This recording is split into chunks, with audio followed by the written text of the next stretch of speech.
శుక్లాంబరధరం విష్ణుం శశివర్ణం చతుర్భుజం ప్రసన్నవదనం ధ్యాయేత్ సర్వవిఘ్నోపశాంతయేత్. గురుర్బ్రహ్మా గురుర్విష్ణుః గురుర్దేవో మహేశ్వరః గురు సాక్షాత్ పరబ్రహ్మ తస్మై శ్రీ గురవై నమః. వ్యాసాయ విష్ణురూపాయ వ్యాసరూపాయ విష్ణవే నమో వై బ్రహ్మనిధయే వాసిష్ఠాయ నమో నమః. కూజంతం రామ రామీతి మధురం మధురాక్షరం ఆరుహ్య కవితాశాఖాం వందే వాల్మీకికోకిలం. శృతిస్మృతిపురాణానాం ఆలయం కరుణాలయం నమామి భగవత్పాదశంకరం లోకశంకరం. వాగర్ధావివ సంపృక్తౌ వాగర్ధప్రతిపత్తయే జగతః పితరౌ వందే పార్వతీపరమేశ్వరౌ. సుక్తిం సమగ్రయతున స్వయమైవ లక్ష్మీః శ్రీరంగరాజమహిషీ మధురైః కటాక్షైః.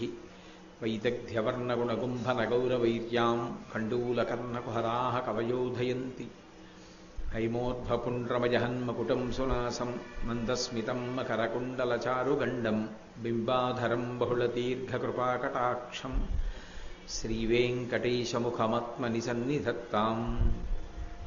విమలపటీ కమలకుటీ పుస్తకరుద్రాక్షశస్తహస్తపుటీ కామాక్షీ పక్ష్మలాక్షీ కలిత విపంచీ విభాసి వైరించీ.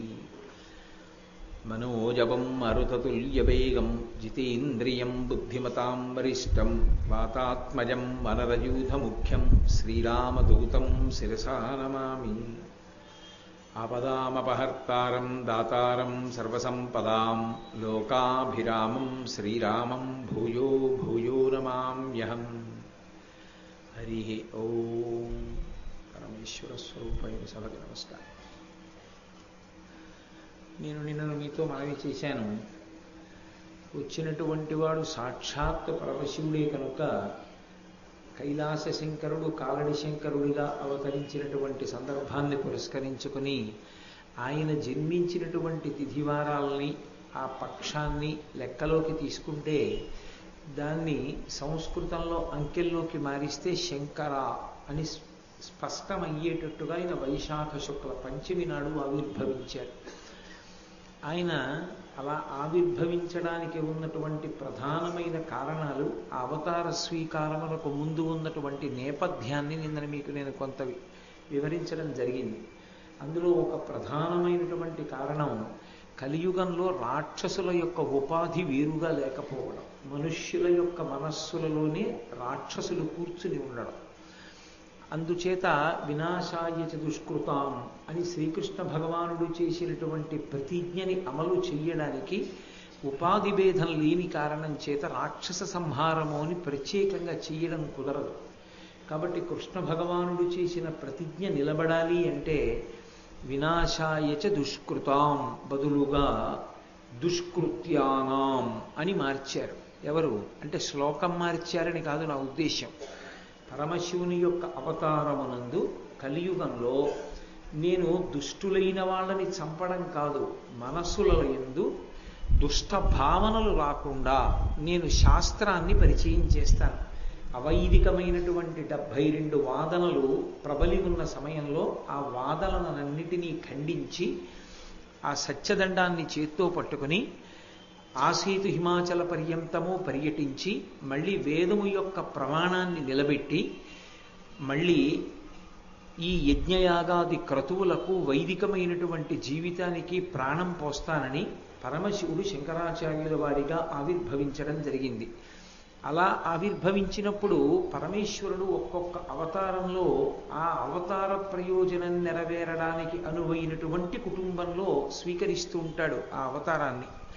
ఆయనకి జన్మ ఉంటుందా అంటే ఆయనకి జన్మ ఉండదు. అజాయమానో బహుధా విజాయతే అంటుంది వేదం. ఆయనకి పుట్టవలసిన అవసరం లేదు. పుట్టవలసిన అవసరం లేనివాడు పుడుతూ ఉంటాడు. ఎందుకు పుడుతూ ఉంటాడు అంటే మనలా కర్మ అనుభవించడానికి పుట్టేవాడు కాడు. ఆయన పుట్టడానికి కారణం ఎప్పుడూ ఒక్కటే ఉంటుంది, ధర్మ సంస్థాపనం ఒక్కటే.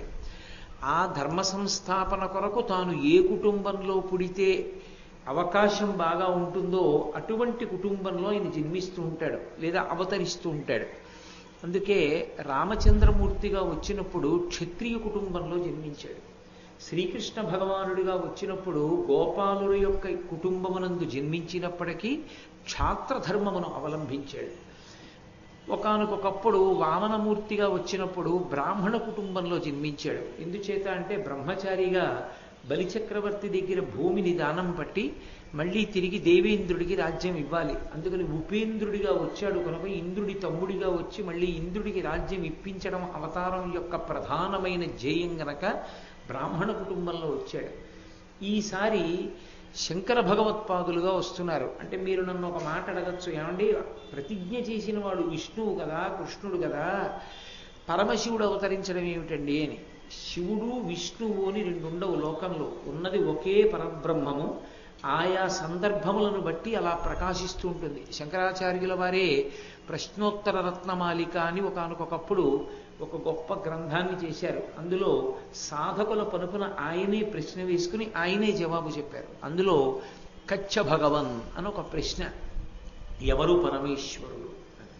అందులో ఆయన జవాబు చెప్తూ మహేశ్వర అంటూ, ఆ మహేశ్వరుడు అనేటటువంటి వాడు ఎలా ఉంటాడు అన్నదానికి ఆయన శివనారాయణాత్మైక స్వరూప అన్నారు. శివుడు నారాయణుడు కలిసినటువంటి స్వరూపమైన మహేశ్వరుడు. కాబట్టి శివకేశవ భేదములేముండవు. ఆయా అవసరాన్ని బట్టి ఆయా రూపాన్ని పరమేశ్వరుడు పొందుతూ ఉంటాడు. ఒక్కొక్క చోట ఆయన పువ్వు చేత ప్రీతి చెందుతాడు, ఒక్కొక్క చోట తులసి దళం చేత ప్రీతి చెందుతూ ఉంటాడు. ఒక్కొక్క నాడు మానాథుడై ఉంటాడు, అంటే లక్ష్మీనాథుడై ఉంటాడు. ఒక్కొక్క రోజున పార్వతీపతి అయి ప్రకాశిస్తాడు. ఒకనాడు బిలోదళంతో పూజెందుకుంటాడు, ఒకరోజు తులసి దళంతో పూజెందుకుంటాడు. ఆయా సందర్భాల్ని బట్టి ఆయా అవసరాల్ని బట్టి భగవంతుడు ప్రకాశిస్తాడు తప్ప నిజానికి శివుడు విష్ణువు అని భేదాలు ఉండవు. అందుకే కృష్ణ భగవానుడు చేసినటువంటి ప్రతిజ్ఞని నిలబెట్టడం తన కర్తవ్యంగా స్వీకరించి శివస్వరూపం శంకరాచార్యుల వారిగా వచ్చింది. వచ్చినప్పుడు జ్ఞాన ప్రబోధం చెయ్యవలసినటువంటి అవతారం ఆ అవతారం. జ్ఞాన ప్రబోధం చెయ్యాలి అంటే వైదికమైనటువంటి కర్మానుష్ఠానం కలిగినటువంటి కుటుంబంలో పుడితే తప్ప అది సాధ్యం కాదు. వైదికమైనటువంటి కర్మానుష్ఠానమును కలిగినటువంటి కుటుంబం బ్రాహ్మణ కుటుంబం అయి ఉంటుంది. కాబట్టి అలా వేదానికి కట్టుబడి బ్రతికేటటువంటి బ్రాహ్మణ కుటుంబాన్ని ఎంచుకుని కారడి అగ్రహారంలో శివగురువు ఆర్యాంబలకి కుమారుడై జన్మించారు. సరే, ఆయన పుట్టినదాదిగా అవతార స్వరూపం కనుక చాలా తొందరగా ఆయన పని చక్కపెట్టుకోవాలి. యథార్థమునకు ఆయన శివగురువు ఆర్యాంబతో స్వప్నంలో చెప్పిన మాట, నేను కేవలం 8 సంవత్సరములు మాత్రమే ఈ భూమండలం మీద ఉంటాను అన్నారు. కానీ 8 సంవత్సరములకు ఉపనయనమయ్యే అవకాశం ఉండదు. ఎంత కామ్యోపనయనం చేసినా 5వ ఏట చెయ్యాలి. అందుకే అది అవతారమూర్తి అయిన కారణం చేత, లేదా కొన్ని సందర్భాలలో గత జన్మలలో చేసుకున్నటువంటి భక్తి కూడా కారణమై ఉంటుంది. ఈ అవతారంలో మాత్రం అవతారం అవడమే కారణం. అందుకే 3వ సంవత్సరం వచ్చేటప్పటికీ ఆయనకి ప్రాంతీయ భాషల యందు సమగ్రమైనటువంటి అధికారం ఏర్పడింది. 5వ సంవత్సరం వచ్చేటప్పటికీ సంస్కృత భాష మీద విశేషమైనటువంటి పట్టు ఏర్పడింది. ఇప్పుడు వేదం చదువుకోవాలన్నా, వేదానికి ఉపాంగాలు చదువుకోవాలన్నా తప్పకుండా ఉపనయనం అవ్వాలి. ఉపనయనం అయితే తప్ప గురువుగారి దగ్గరికి వెళ్ళడం కుదరదు. ఉపనయనము అంటేనే గురువుగారి దగ్గరకు వెళ్ళుట వేదం చదువుకోవడానికి. కాబట్టి ఇంత తెలివైనటువంటి పిల్లవాడిని 8వ సంవత్సరం వరకు వచ్చే పర్యంతము కూడా ఆయనకి ఉపనయనం చెయ్యకుండా ఉంచేస్తే ఆయన వేదం చదువుకోవడానికి కావలసినటువంటి అవకాశాన్ని దూరం చేసినట్టు అవుతుంది. అందుకే శాస్త్రం చదువుకోవడానికి అవకాశం ఇవ్వడానికి అప్పటికే శివగురువు శరీరాన్ని విడిచిపెట్టాడు. ఆర్యాంబ గారు నిర్ణయం చేసుకున్నారు, ఈ పిల్లవాడికి ఉపనయనం చెయ్యాలి అని. ఎన్నవ ఏట? 5వ ఏటనే ఉపనయనం చెయ్యాలి అనుకున్నారు. సాధారణంగా బ్రాహ్మణునకు గర్భాష్టమంలోనే ఉపనయనం. గర్భాష్టమము అంటే బయటికి వచ్చిన తరువాత 8 సంవత్సరాల వయస్సు, అప్పుడు ఉపనయనం కాదు. 7 సంవత్సరముల 2 నెలలకు ఉపనయనం చెయ్యాలి. అంటే అమ్మ కడుపులో ఉన్నటువంటి 10 నెలల్ని కూడా లెక్కలోకి తీసుకుని 7 సంవత్సరముల 2 నెలలు యథార్థమైనటువంటి ప్రాయం. ఆ వయస్సులో ఉపనయనం చేస్తే బాగా పట్టిస్తుంది గాయత్రి. కాబట్టి 7 సంవత్సరముల 2 నెలలు వస్తే తప్ప ఉపనయనం చేయడం కుదరదు. కానీ పిల్లవాడికి 5వ సంవత్సరం వచ్చేటప్పటికే విశేషమైనటువంటి అధికారం వచ్చింది భాష మీద. ఇప్పుడు ఆయనకి వయసు వచ్చేంత వరకు మేము ఉపనయనం చెయ్యము ఇంట్లో పెట్టి కూర్చుంటే శాస్త్రాధ్యయనం చేసే అవకాశాన్ని దూరం చేసినట్టు అవుతుంది. అందుకే ఒక మినహాయింపించింది శాస్త్రం. ఒకటి నిత్యోపనయనము అని పిలుస్తారు. నిత్యోపనయనము అంటే సాధారణంగా ఓ బ్రాహ్మణ కుటుంబంలో జన్మించి అందరు పిల్లలు ఎలా పెరుగుతారో అలాగే పెరుగుతూ సామాన్యమైనటువంటి తెలివితేటలుండి నిత్య నైమిత్తిక కర్మానుష్ఠానమును చేసుకుని గాయత్రి యొక్క అనుగ్రహం చేత ధారణాశక్తి పెంపొందడానికి దుష్టమైనటువంటి భావనలకు దూరంగా ఉండి బ్రాహ్మణ జన్మ తాను 10 విషయాల్ని తెలుసుకుని సమాజం బ్రతకడానికి సమాజం వైదికంగా ఉండడానికి కావలసినటువంటి ప్రజ్ఞని పంచిపెట్టవలసినటువంటి కర్తవ్యతానిష్టతో కూడుకుని ఉన్నది కనుక అటువంటి అనుగ్రహం గాయత్రీదేవి యొక్క ప్రచోదనం వలన సంభవిస్తుంది కనుక 7 సంవత్సరముల 2 నెలలకి లింగ వివక్ష తెలిసే వయస్సుకి బ్రహ్మచారికి ఉపనయనం చెయ్యాలి అని సిద్ధాంతం.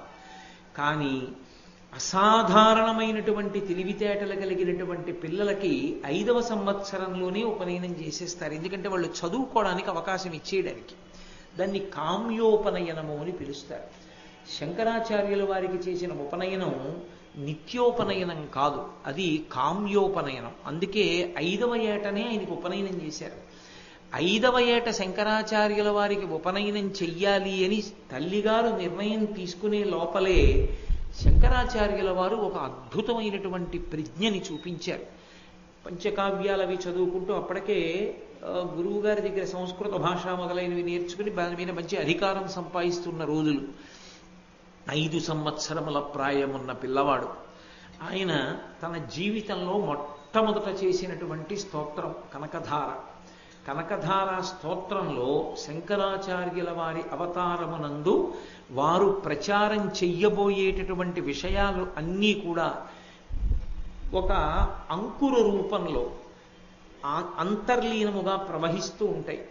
ఆయన వెళ్ళినది ఒక బ్రాహ్మణి ఇంటికి వెళ్ళారు, ఒక బ్రాహ్మణ కుటుంబం ఇంటికి వెళ్ళారు. అది ద్వాదశి తిథి, ద్వాదశి పారణ తిథి. ఏకాదశి నాడు ఉపవాసం ఉండి ద్వాదశి నాడు ఉపవాస విరమణం చెయ్యాలి. ఏకాదశి ఉపవాసం చేస్తే తప్పకుండా ఇంట్లో ఉసిరికాయ ఉండాలి. ఉసిరికాయ తినడంతోనే ఉపవాసాన్ని విడిచిపెట్టాలి అని ధర్మశాస్త్రం. కాబట్టి కనీసంలో కనీసం ఇంట్లో ఉసిరికాయ ఉండాలి కాబట్టి ఓ ఉసిరికాయ తెచ్చి పెట్టుకున్నాడు ఆ బ్రాహ్మణుడు. అంతక తప్ప ఇంకేమీ లేదా ఇంట్లో. బ్రాహ్మణి ఇంట్లో ఉంది, బ్రాహ్మణుడు ఎక్కడికో వెళ్ళాడు, పాపం ఏమైనా 4 గింజలు దొరికితే ఉడకేసుకోవచ్చు. శంకరాచార్యుల వారు బ్రహ్మచారిగా ఉన్నారు. అప్పటికి ఇంకా ఆయనకి ఉపనయనం కూడా అవ్వలేదు. ఆయన బ్రాహ్మణి ఇంటి ముందుకు వెళ్ళారు. భవతి భిక్షాందేహి అన్నారు. బ్రహ్మచారి కదూ, బ్రహ్మచారి సన్యాసి భిక్షాటనం చేస్తారు కాబట్టి భవతి భిక్షాందేహి అన్నారు. అసలు గృహస్థాశ్రమానికి ప్రయోజనం ఏమిటి? అసలు గృహస్థాశ్రమంలో ఎందుకుంటారంటే బ్రహ్మచారికి సన్యాసికి ఆతిథ్యం ఇవ్వడానికి, అన్నం పెట్టడానికి. బ్రహ్మచారి వచ్చి ఇంటి ముందు నిలబడి భవతి భిక్షాందేహి అని అడుగుతుంటే ఆయనకి పట్టెడన్నం పెట్టలేనటువంటి ఆశ్రమంలో ఎందుకున్నానా అని బాధపడుతున్నటువంటి ఆ పేద బ్రాహ్మణి ఎంతో సంకట స్థితిని పొంది ఇల్లంతా వెతికింది. వెతికితే ఆ ఉసిరికాయ దొరికింది. ఆ ఒక్క ఉసిరికాయ శంకరాచార్యుల వారి జోలిలోకి తీసుకొచ్చి వేసింది. శంకరులు వెంటనే లక్ష్మీదేవిని స్తోత్రం చేశారు. మీ అందరికీ సుపరిచితమైనటువంటి స్తోత్రం ఏది? అదే శంకరాచార్యుల వారి అవతారంలో చేసినటువంటి మొట్టమొదటి స్తోత్రం. వందే వందారు మందారం ఇందిరానంద కందలం అమందానంద సందోహ బంధురం సింధురాననం అంగం హరేహ పులకభూషణమాశ్రయంతి భృంగాంగనేవ ముకుళాభరణంతమాలం అంగీకృతాఖిల విభూతిరపాంగలీలా మాంగల్యదాస్తు మమ మంగళ దేవతాయాః అని పిలుస్తూ లక్ష్మీదేవిని స్తోత్రం చేశారు. లక్ష్మీదేవి శంకరాచార్యుల వారికి దర్శనమిచ్చి ఆవిడంది, శంకర నువ్వు చాలా గొప్ప స్తోత్రం చేస్తున్నావు, నన్ను ప్రార్థన చేశావు, చాలా ప్రీతి చెందాను, నీకు కావాలంటే ఇస్తాను, ఆ బ్రాహ్మణికి ఇవ్వడం కుదరదు. ఏమమ్మా ఎందుకు ఇవ్వవని అడిగారు. గత జన్మలలో ఆవిడ చేసిన పుణ్యకర్మ లేదు, ఆమె చేసిన పుణ్యకర్మ లేదు కనుక ఆమెకి ఇవ్వడం సాధ్యం కాదు. ఇక్కడ మీరు శంకరాచార్యుల వారి సిద్ధాంతాన్ని జాగ్రత్తగా పట్టుకోవాలి. కేవలము కర్మ చెయ్యడం కాదు, కేవలము కర్మ. రమణులు కూడా ఉపదేశసారంలో అదే అంటారు, కర్మ తజ్జడం అంటారు. కర్మ వలన ఫలితం వస్తుంది అనుకుంటే పొరపాటు. అన్ని వేళలా చేసిన పని వలన ప్రయోజనం వచ్చేసేయడమే నిశ్చయం అయితే సత్యనారాయణ వ్రతం చేసుకున్నటువంటి వాళ్ళందరూ పీటల మించి లేచేటప్పటికే వాళ్ళ కోరికలు తీరిపోవాలి. వాళ్ళ అబ్బాయికి ఉద్యోగం వచ్చేసినటువంటి ఉత్తర్వులు వచ్చేయాలి, వాళ్ళ అమ్మాయికి పెళ్లి కుదిరిపోవాలి. మరి ఎందుకు అవదు అంటే కర్మ వలన కాదు, మీరు చేసిన కర్మ వలన ప్రీతి చెందిన పరమేశ్వరుని యొక్క అనుగ్రహము వలన కార్యము సిద్ధిస్తుంది. ప్రధానమైన మాట ఏది అంటే ఈశ్వరుని యొక్క తృప్తి. ఈశ్వరుడు తృప్తి దేనికి చెందడు అంటే ఈ కర్మ నేను చేస్తున్నానన్న భావనలో అహంకారము పొడసూపితే, నేను తప్ప ఇలా చెయ్యగలిగిన వాడు ఎవరున్నాడు అన్న అహంకారంతో చేస్తున్నాడు అనుకోండి, అందులో భక్తి ముడిపడలేదు.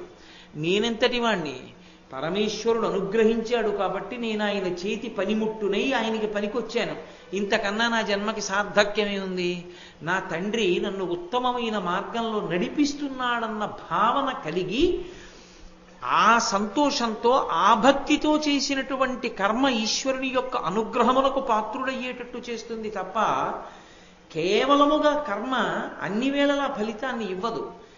భక్తితో చేసిన కర్మ మాత్రమే అనుగ్రహిస్తుంది. అందుకే శంకరాచార్యుల వారికి దేశిక అని ఒక బిరుదునామేమి దేశిక అని గురువుల్ని పిలుస్తారు. అందుకే మనం తోటకాష్టకం చేస్తున్నప్పుడు భవశంకర దేశికమే శరణం అంటూ ఉంటాం. ప్రతి శ్లోకం చివర కూడా భవశంకర దేశికమే శరణం. శంకర దేశికులు అన్న మాటకు అర్థం ఏమిటి? దేశిక అంటే ఒక దేశమునందున్నవాడు అని ఒక అర్థం. దేశము అన్నప్పుడు ఖచ్చితంగా దిక్కుల మధ్య ఉన్నది అని గుర్తు. దానికి ఎల్లలుంటాయి. తూర్పున బంగాళాఖాతము, పడమన అరేబియా మహాసముద్రము, ఉత్తరమున హిమాలయ పర్వతములు, దక్షిణమున హిందూ మహాసముద్రము, దీని మధ్యలో ఉన్న దేశము. అప్పుడు దానికి ఎల్లలున్నాయి. తూర్పు, పశ్చిమం, ఉత్తరం, దక్షిణం 4 దిక్కుల్లా ఎంతవరకు పరివ్యాప్తమై ఉన్నది అన్నది చెప్తారు. అది ఒక దేశం. దేశము అంటే ఒక ప్రాంతము.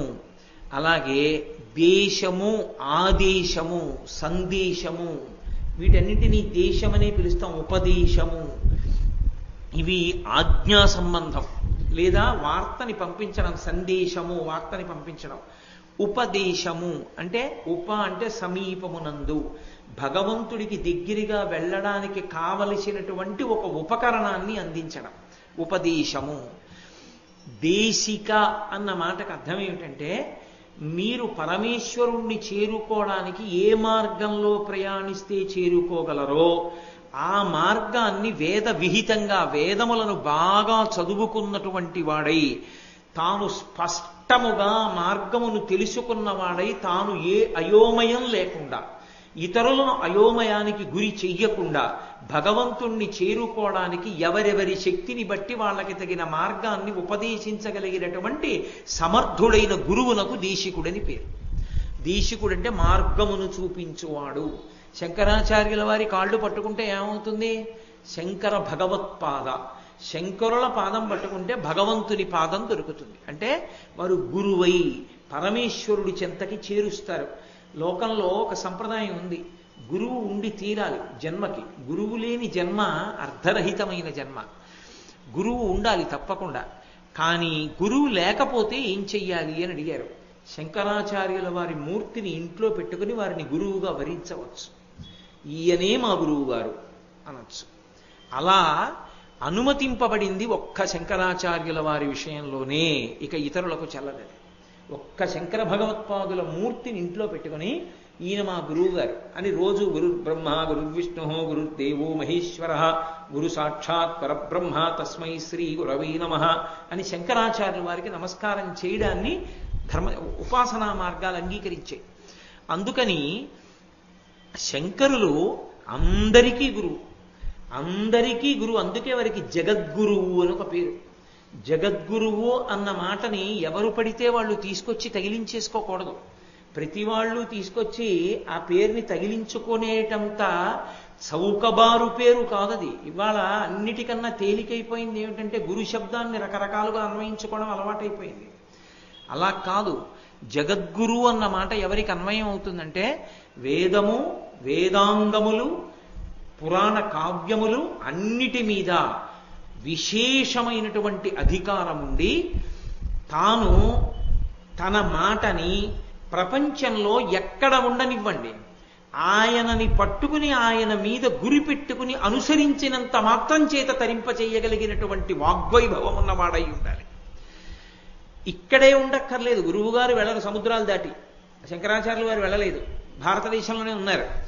కానీ శంకరాచార్యుల వారి మాట పట్టుకున్నాడు ఎవరో ఎక్కడో ఏ దేశంలోనో పట్టుకుని శంకరాచార్యుల వారు మా గురువు గారు, అంతే, వారు చెప్పినట్లుగా నేను బ్రతుకుతానన్నారు. శంకరుల మాట పట్టుకుని ఈ జగత్తు యందు ఎక్కడ ఉన్నా నువ్వు తరించిపోవచ్చు. జగత్తులో ఎవరైనా సరే ఆయన చెప్పినట్లు బ్రతకగలిగితే తరిస్తారు.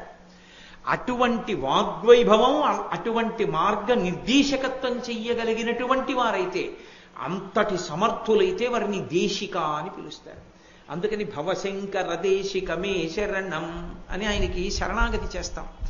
అటువంటి శంకరాచార్యుల వారు కనకధారా స్తోత్రం చెయ్యడం వచ్చేటప్పటికీ మొట్టమొదట తన జీవితంలో మొట్టమొదట చేసిన స్తోత్రంలో ఆర్షమైనటువంటి ఈ సిద్ధాంతాన్ని ప్రతిపాదన చేశాడు. అప్పటి వరకు భారతదేశంలో ఏమైపోయిందంటే, అంతకు ముందు వచ్చినటువంటి కుమరిల భట్టు, మండన మిశ్రుడు వీళ్ళ యొక్క ప్రభావం చేత కర్మ మార్గం అంటే కర్మకి కట్టుబడ్డం అంతే. బడిబట్ట కట్టుకోవడం అంటే బడిబట్ట కట్టుకోవడం, ఇది ఇలా చేయడం అంటే ఇది ఇలా చేయడం, ఎవరి ప్రీతి కొరకు కాదు, ఇది ఇలా చెయ్యాలి కాబట్టి ఇలా చెయ్యాలంతే. కర్మయందు ప్రీతి తప్ప కర్మయందు ప్రీతి ఎవరి ప్రీతి కొరకు. ఆ లోపం ఎక్కడుందో దాన్ని సవరించారు శంకరాచార్యుల వారు. కర్మని భక్తితో ముడివేశారు. అది పెద్ద మలుపు. అది ఒక్క శంకర భగవత్పాదులు మాత్రమే సాధించారు. అది కనకధారా స్తోత్రమునందు అంతర్లీనం. అందుకే శంకరాచార్యుల వారు చేసినటువంటి స్తోత్రంలో ఒక అద్భుతం ఉంది. ఆయన అమ్మవారిని రకరకాల పేర్లతో పిలుస్తూ ఆయన దృష్టికోణమునందు అప్పటి వరకు లోకంలో ఒక మౌఢ్యం ఒకటి ఏర్పాటైపోయింది. నా దేవుడు పక్క దేవుడు మా దేవుడితో సమానం కాడు. సనాతన ధర్మంలో వేదం ప్రతిపాదించినటువంటి దేవతా స్వరూపాలే ఎన్నో ఉన్నప్పటికీ ఆ ఒక్క పరమాత్మయే ఇన్ని రూపాలు పొందాడన్నమాట పక్కన పెట్టి మేము పట్టుకున్న దేవుడే గొప్పవాడు, మిగిలిన వాళ్ళు గొప్పవాళ్ళు కాదు. ఈ స్థితి ఏర్పడిపోయినటువంటి రోజులలో శంకరాచార్యుల వారు తన స్తోత్రంలో ఒక అద్భుతాన్ని ఆవిష్కరించారు. అందుకే గిర్దేవతేతి గరుడధ్వజ సుందరీతి శాకాంబరీతి శశేఖరవల్లభేతి సృష్టి స్థితి ప్రళయకేళుష సంస్థితాయై తస్మై నమస్త్రిభువనైక గురోస్తరుణ్యై అంటారు. ఆ లక్ష్మీదేవిని పిలుస్తున్నారు. లక్ష్మీదేవిని ఏ పేర్లు పెట్టి పిలిచారు? గీర్దేవతేతి, వాగ్దేవి శారద సరస్వతి ఆవిడే. గీర్దేవతేతి గరుడధ్వజ సుందరీతి, గరుత్మంతుణ్ణి అధిరోహించేటటువంటి శ్రీ మహావిష్ణువు యొక్క ఇల్లాలు లక్ష్మీదేవే. గీర్దేవతేతి గరుడధ్వజ సుందరీతి శాకాంబరీతి, శాకాంబరి ఆవిడే. శశిశేఖర వల్లభేతి, చంద్రరేఖని ధరించేవాడు పరమశివుడు, ఆయన ఇల్లాలు. ఇది సంకుచిత మనస్తత్వం ఉన్న వాళ్ళైతే గుండెలు బాధేసుకుంటారు. అదేమిటండి లక్ష్మీదేవే సరస్వతీదేవి ఎలా, లక్ష్మీదేవే పరమశివుడికి ఇల్లాలు ఎలా, అబ్బెబ్బెబ్బెబ్బే అలా ఎలా కుదురుతుందండి అని. మీకు నేను ఒక యథార్థం చెప్తున్నాను. శంకరాచార్యుల వారు ఈ స్తోత్రం చేసినప్పుడు అమ్మవారు ప్రత్యక్షమైంది అంగీకరిస్తూ. అంటే ఒకే పరతత్వము, ఒకే అమ్మవారు. ఒకడు చదువు కోరుకున్నాడు, తెల్లటి బట్ట కట్టుకుని సరస్వతిగా అనుగ్రహిస్తుంది. అదే తత్వము, అదే శక్తి. ఒకడు మంచి పుష్టిని కోరుకున్నాడు, ఎర్రని బట్ట కట్టుకుని పార్వతీదేవిగా అనుగ్రహిస్తుంది.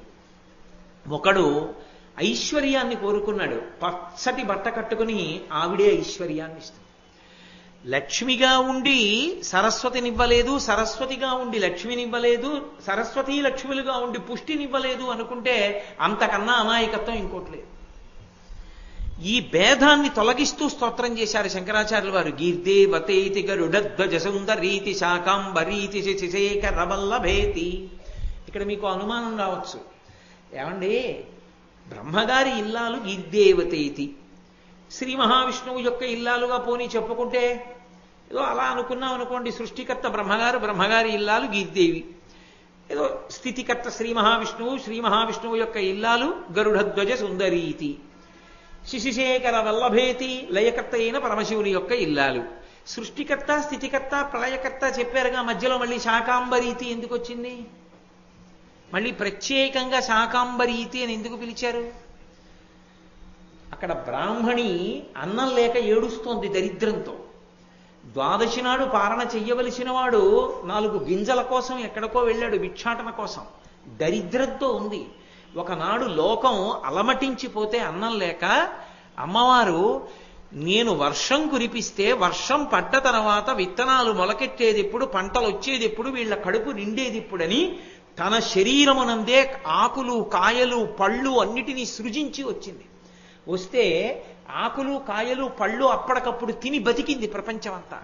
అంత దయాస్వరూపిణి కనుక అప్పటికప్పుడు అన్నం పెట్టిన తల్లి సమస్త వాంగ్మయంలో అమ్మవారి రూపం శాకంబరి. అందుకే శారదా నవరాత్రుల్లో శాకంబరి అమ్మవారిని ఆ రూపంలో ఆరాధన చేస్తాం.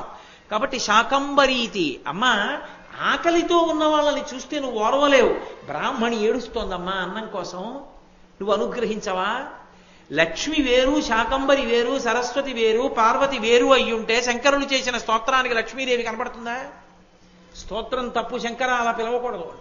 కనబడింది అమ్మవారు, పరమ సంతోషాన్ని పొందింది. ఆమెకి ఇవ్వలేదు శంకర. ఎందుకు ఇవ్వలోనే తెలుసా? ఆమె గత జన్మలలో చేసినది లేదు. గత జన్మలలో చేసినది లేదన్న మాటని మీరు జాగ్రత్తగా అర్థం చేసుకోవాలి. ఎప్పుడూ ఏమీ పెట్టలేదా అండి అని అడగచ్చు. 2 కారణముల చేత సంభవం కాదు. ఈ జన్మలో ఏదీ పెట్టి ఉండకపోతే వచ్చే జన్మలో పెట్టడానికి ఏమీ ఉండదు. చెయ్యి ఇలా ఉంటుంది తప్ప ఇలా ఉండదు ఇంకా.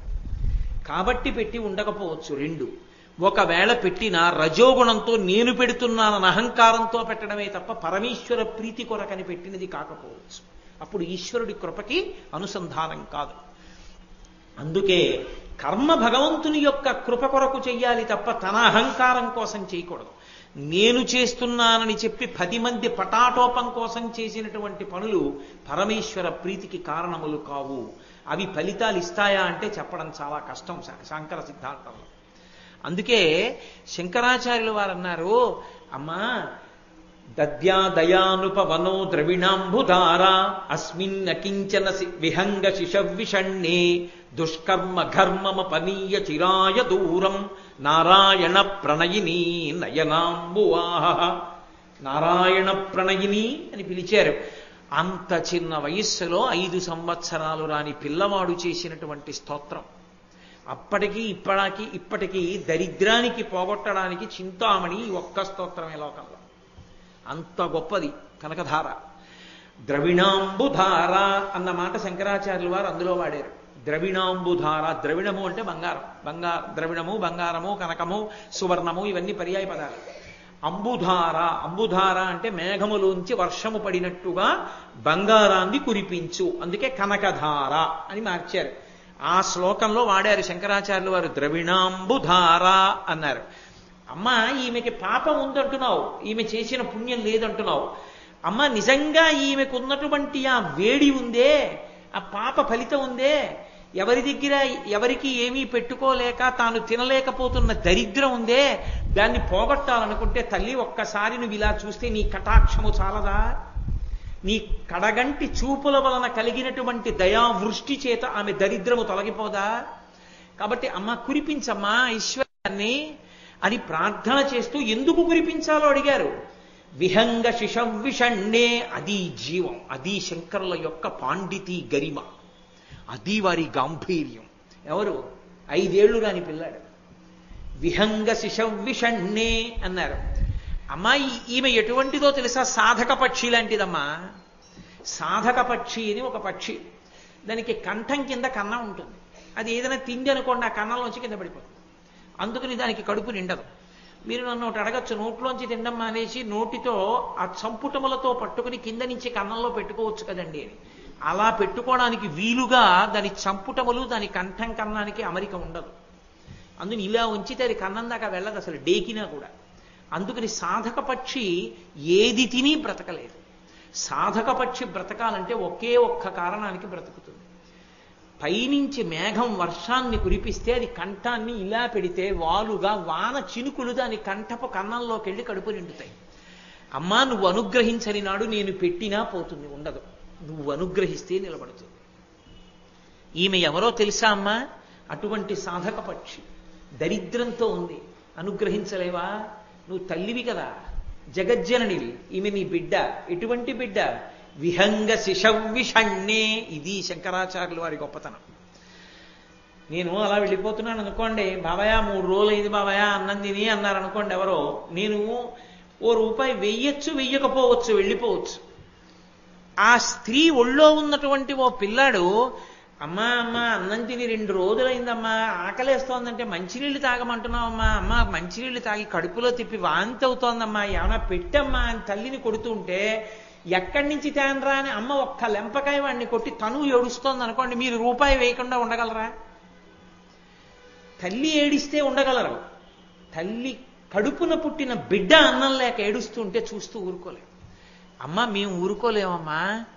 విహంగ శిశవ్విషణ్ణే. పక్షి కాదు ఈ బ్రాహ్మణి, పక్షి పిల్ల. లోకంలో అన్ని ప్రాణులలోకి పక్షులకు ఆకలి ఎక్కువ, గంధర్వులకు కామం ఎక్కువ, పాములకి కోపం ఎక్కువ, రాక్షసులకి ఏదో మోహం ఎక్కువ. కాబట్టి పక్షులకి ఆకలి ఎక్కువ, అందులో పక్షి పిల్లకి మరీ ఆకలి. అది నోరు తెరుచుకొని కుయ్యి కుయ్యి కుయ్యి కుయ్యి అరుస్తూనే ఉంటుంది అన్నం కోసం. అమ్మ పక్షి పిల్లమ్మ, ఈ బ్రాహ్మణి ఏడుస్తోంది ఆకలితో. పిల్ల ఏడిస్తే మేము చూడలేము, నువ్వు ఎలా చూడగలుగుతున్నావమ్మా? సిద్ధాంతాలు ఎలా చెప్తున్నావమ్మా?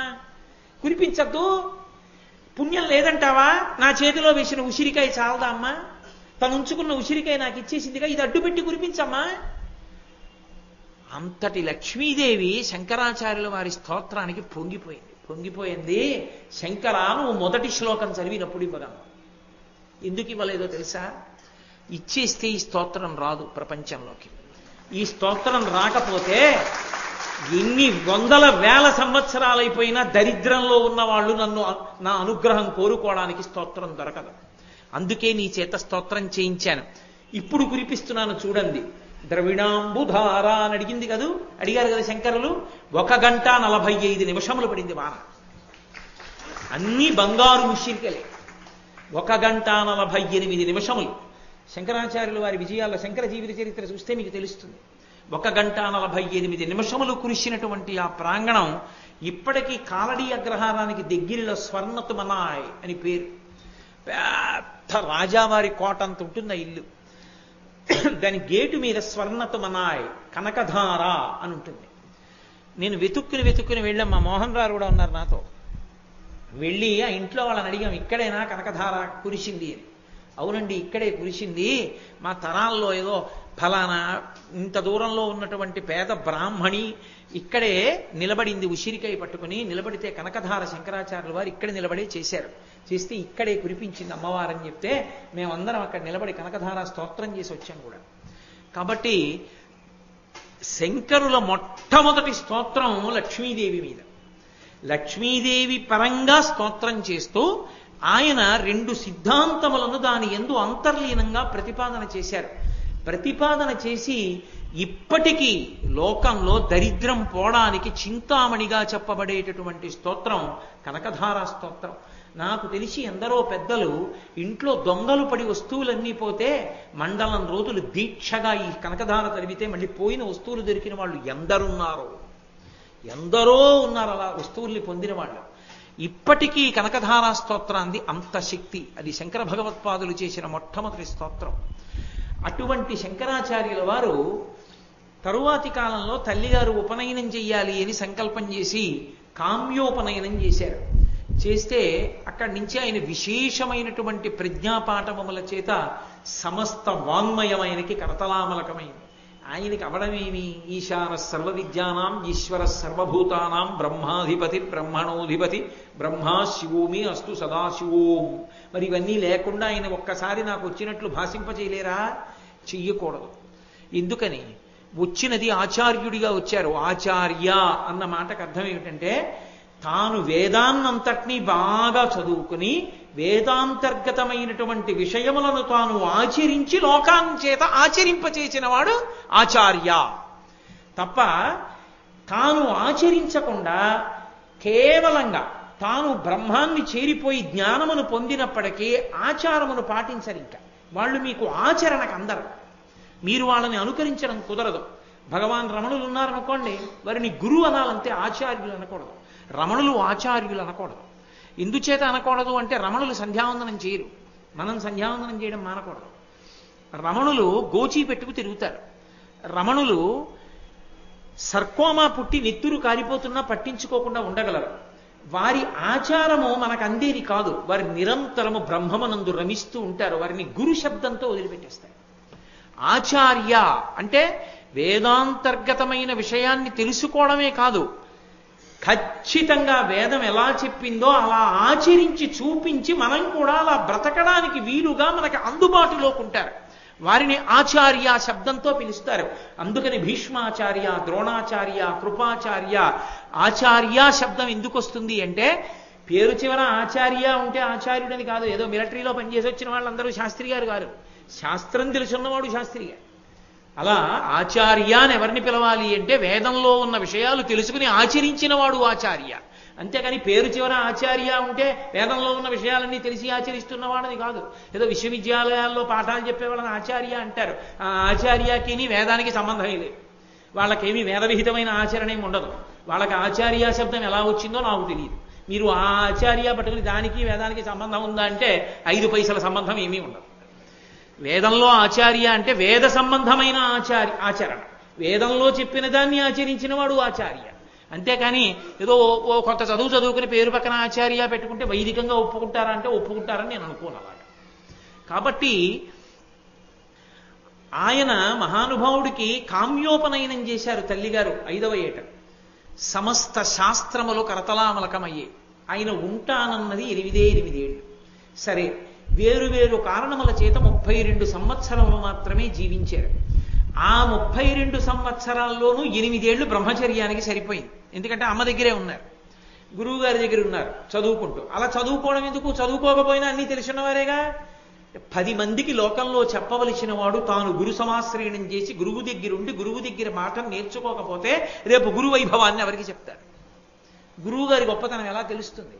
అందుకని తాను ముందు గురువు గారి పాదాలు పట్టి చదువుకున్నారు. 2, తాను కేవలము బ్రహ్మచారిగా ఉండిపోయారనుకోండి, అసలు అవతారం మనకు ప్రయోజనం చెల్లదు. ఎందుకని వచ్చిన అవతారం దేనికి వచ్చింది? లోకంలో జ్ఞానబోధ చెయ్యాలి, వేదము యొక్క ప్రమాణాన్ని నిలబెట్టాలి, 72 అవైదికమైన వాదనలను ఖండించాలి. ఇవి ఖండించాలంటే దేశమంతా తిరగాలి. బ్రహ్మచారిగా ఉంటే కుదురుతుందా? ఓ గురువు గారి దగ్గర ఉండాలి.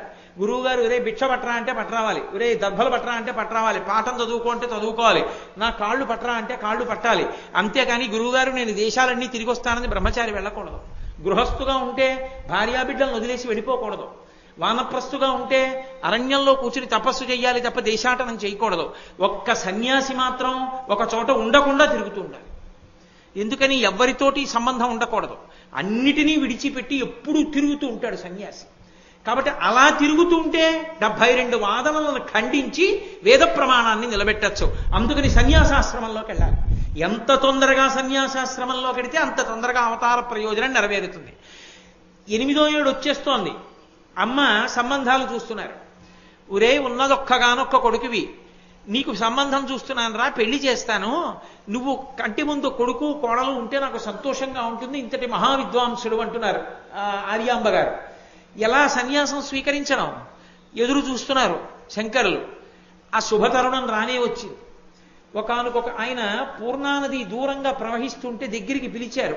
నిన్న చెప్పాను కదా మీతో, అమ్మగారికి ఒంట్లో బాగుండక నైమిత్తిక దినాడు స్నానం చేయడానికి నది వరకు వెళ్ళలేక బాధపడుతుంటే నదినే ఆ ఇంటి సమీపంలో ప్రవహించమని శంకరులు ప్రార్థన చేస్తే పూర్ణానది తన ప్రవాహ మార్గాన్ని మళ్లించుకుని వచ్చి శంకరుల యొక్క ఇంటి ముందు నుంచి ప్రవహించింది.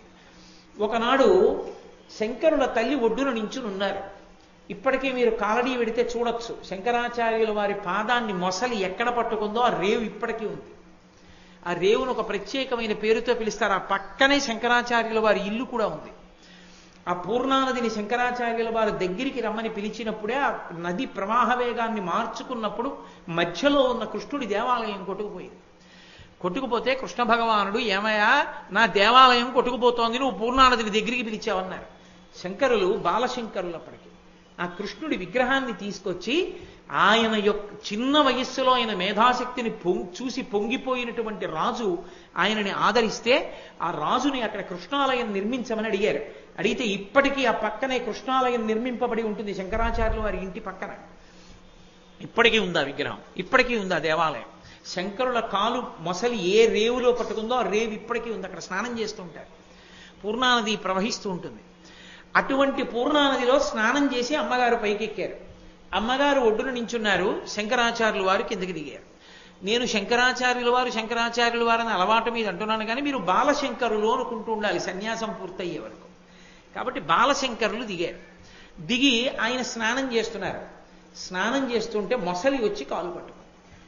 మొసలి కాలు పట్టుకుంటే వెంటనే శంకరులు పైన మెట్ల మీద నిలబడిన అమ్మ వంక తిరిగి చూసి అన్నారు, అమ్మా నా కాలు మొసలి పట్టుకుంది, నేను సన్యసిస్తానమ్మా అన్నారు. ఎందుకురా నాయనా సన్యాసం అంది తల్లి. అమ్మా నేను కానీ సన్యసించానా పునర్జన్మ, ఈ జన్మ విడిచిపెట్టేసినట్టు, ఈ జన్మ పూర్తయిపోయినట్టు లెక్క, కాబట్టి కాలుని పట్టుకున్న మొసలి వదిలేయచ్చు, అవకాశం ఉంటుంది. 2, నేను సన్యసిస్తే నాకు ముందు ఉన్న 21 తరాలు తరిస్తాయి, కాబట్టి నువ్వు కూడా తరిస్తావమ్మా. ఒకవేళ సన్యసించి బ్రతికాననుకో నీ కళ్ళ ముందు సన్యాసిగా తిరుగుతూ ఉంటాను. కాదు అని అన్నావనుకో అమ్మా ఈ మొసలి నన్ను లాగేస్తుంది. అందుకని అమ్మా నన్ను అనుమతించు అన్నారు. ఎందుకని? తల్లి తండ్రి ఇద్దరు ఉంటే ఇద్దరు, లేదా తల్లి అనుమతించకుండా సన్యాసం తీసుకోకూడదు. కాబట్టి తల్లిని అనుమతించమని అడిగారు. అమ్మగారు పాపం కంగారు పడిపోయింది. ఏ కొంచెమైనా ఆలోచిస్తే మొసలి పిల్లాన్ని లాగేస్తుంది. ఎంత ఉంటాడంటే 5 ఏళ్ల పిల్లాడు ఇంత ఉన్నాడు, లాగేస్తుంది. లాగేస్తే కొడుకు ఉండడు. సన్యాసం తీసుకోరా అని ఒక మాట అన్నారనుకోండి, సన్యసిస్తే కళ్ళ ముందు కనీసం తిరుగుతూ ఉంటాడు. అందుకని ఆవిడ కొడుకు కనపడతాడన్న తాపత్రయంతో నీ ఇష్టం వచ్చినట్టు చెయ్యి